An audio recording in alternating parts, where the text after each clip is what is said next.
दादाश्रीजी, आपण आता खरं तर वैयक्तिक आणि समाजाबद्दल बोललो. मला खास तुम्हाला विचारायचं आहे, ते म्हणजे आपली युवा पिढी आणि जे टीनेजर्स वगैरे म्हणतो त्यांना. आणि ती सगळ्यात व्हल्नरेबल अशी समाजातली मधला घटक आहे, की आपण बघतो की खूप स्पर्धात्मक जगात त्यांना स्पर्धेत टिकून राहावं लागतंय. आणि लहान मुलांचे म्हणजे सगळ्याच बाबतीत म्हणजे मानसिक गोष्टी आहेत. त्यांच्यासमोर आता टीव्ही, मोबाईल सारखे आमिष आहे, सोशल मीडिया आहे. मग अशा वेळी या मुलांना तुम्ही काय सांगाल? काय मार्गदर्शन करता? बघा, आपण काय करतो नेमकं करून, तर मुलं जसं तुम्ही सुरुवातीला सांगितलं, हं, की मुलं यंग, व्हल्नरेबल आहेत. मग हं. पटकन गोष्टींमुळे त्यांच्यावरती आहारी पण जातात त्यात. सोशल मीडियामुळे हं. प्रभाव पडतो हो. त्यांच्यावरती. आणि मग मग त्यांना वाटतं हेच योग्य आहे. म्हणजे एका सेलिब्रिटीने चांगले कपडे घातले किंवा थोडंसं त्यांनी नवीन गाडी घेतली. मग आपल्याला असं वाटतं, की ही लाईफस्टाईलच चांगली आहे. ही हं, जीवनशैली चांगली आहे, मग आपण हेच करावं. मग ते चालण्यासाठी सुरू करतात, मग अडकतात. हं, मग सक्सेस मिळत नाही. प्रत्येक मुलाला किंवा मुलीला यंग जे आहेत त्यांना असं वाटतं, की आपण कमी काळात जास्त गोष्टी आपण प्राप्त कराव्यात हं, किंवा सक्सेस किंवा रिस्पेक्ट किंवा नाव. पण ह्याच्यात पुढे ते अडकत राहतात, सारखे अडकतात ते. मग आता बाहेरचा प्रभाव का पडतो त्यांच्यावरती? कारण की त्यांना आत्ताही कळलेलं नाहीये, हं, की त्यांच्या आतमध्ये काय आहे? आंतरिक शक्ती, स्वतःची ओळख, ती त्यांना समजत नाहीये. हं, तर आपण इथे काय करतो, आपली वाय-जी-पी-टी नावाची जी मुलांची संस्था आहे, हं, त्याच्यामार्फत आपण मुलांना एम्पॉवर करतो, त्यांना सक्षम करतो, की तुमच्या आतमध्ये जे गुण आहेत त्यांना ओळखा. की तुम्ही म्हणजे जेव्हा तुम्हाला स्वतःला कळतं, की मी कोण आहे? मी काय करू शकतो? माझ्याकडे म्हणजे इतके गुण आहेत माझ्या आतमध्ये. हं, तर जेव्हा हे कळतं आपल्याला, मग तेव्हा बाहेरच्या गोष्टी प्रभाव करत नाहीत. हं, मग तुम्ही पाहता तेच, जे दुसरा पाहतोय.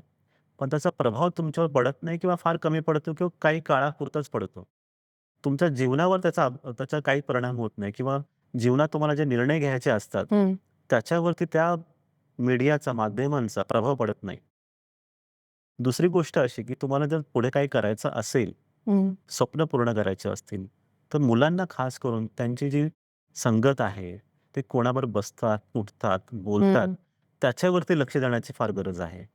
की अशी लोकं असावीत किंवा असे मित्रपरिवार असावा, की जो मला चांगलं सांगतोय, त्यांचे विचार चांगले आहेत, ज्यांच्यामुळे मला माझ्या जीवनात काय करायचं आहे, माझी हं, स्वप्न पूर्ण होऊ शकतात.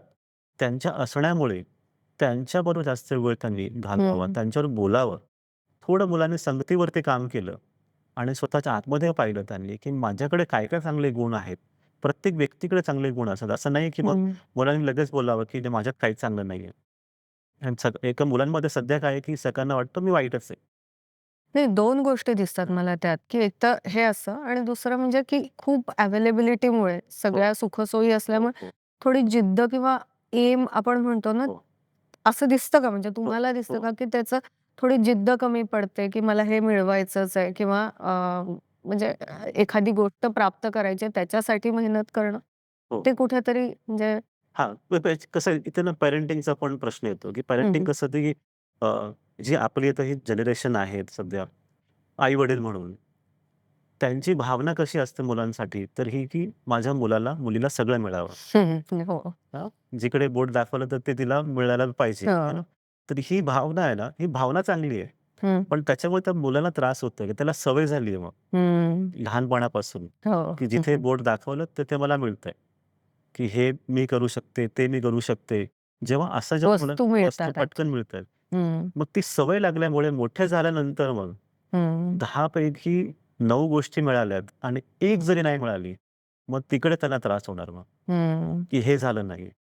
आणि आई-वडील सतत सांगत असतात, की "बघ मी काय-काय केलं त्यावेळेस. आमच्या वेळेस असं होतं. हो. आम्ही ते केलं, आम्ही तसं केलं. तुम्हाला काहीच नाही, तुम्हाला सगळं मिळतंय." त्याचा परिणाम मुलांना चांगला होत नाहीये. हो. त्यांना तयार करावं लागेल, की तुमचं जग हे स्पर्धात्मक आहे आणि माहिती जी आहे, इन्फॉर्मेशन इतकी जास्त अवेलेबल आहे. त्याच्यामुळे त्यांच्यासाठी टास्क फार डिफिकल्ट आहेत. म्हणजे आपल्या जनरेशनपेक्षा त्यांच्यासाठी जे येणारा काळ फारच अवघड आहे. मग त्यांना सपोर्ट करायचा असतो, की तुम्ही जर मुलांशी बोलणार किंवा हं, कुठल्याही आम्ही जसं युवकांशी बोलतो, त्यांना आपण पहिलं सांगतो, की हे काम पूर्ण करा, मग तुम्हाला ते मिळेल. हं, ते तुम्हाला नक्की मिळणार. पण तुम्ही हे काम पूर्ण केल्याच्या नंतर, मग ती मनाला सवय लागते. मग सवय लागते, की नाही मग आपल्याला परिश्रम करायचा आहे. काहीतरी मेहनत आपली लागली पाहिजे. मी काम केलंय, की मला ते मिळतंय मग. तसं करत गेलं, की मग त्या व्यक्तीचा मुलांचा विकास चांगला होतो मुलांचा. मग व्यवस्थित त्यांची पर्सनॅलिटी, व्यक्तिमत्व छानपैकी खोलून येतं मग. मग तेव्हा त्यांना बिकॉज मेन काय आई-वडिलांसाठी अपेक्षा काय असेल मुलांसाठी, की बँक बॅलन्स नाही. तर हं. माझा मुलगा किंवा मुलगी त्यांच्या जीवनात कधीही म्हणजे त्यांच्या 30 वर्ष पूर्ण झाल्यानंतर 40शी किंवा 50शी तर ते प्रत्येक गोष्टीला हँडल करू शकतात एक मेंटली. चांगली व्यक्ती म्हणून. व्यक्ती म्हणून आणि चॅलेंजेस आल्यानंतर मनाच्या स्तरावर सुद्धा त्या हं. गोष्टींना हँडल करता आलं पाहिजे. ही असं चॅलेंज आलं, ही प्रॉब्लेम आली, ही समस्या तर आली, मी कसं कसं हँडल वागेन? हां. हे शिकवणं फार महत्त्वाचं आहे. रादर दॅन म्हणजे पैसे फक्त बँक बॅलन्स ठेवणं हं. किंवा कम्फर्ट देणं. त्याच्यापेक्षा मुलाचं मन तुम्हाला कसं तयार करता येईल, ते पाहावं लागेल. हं. हे इथे तुम्ही फोकस केलात तर मग पुढची येणारी पिढी जी आहे, खरोखर देशासाठी, देशाचं भवितव्य चांगल्या हातात जाईल.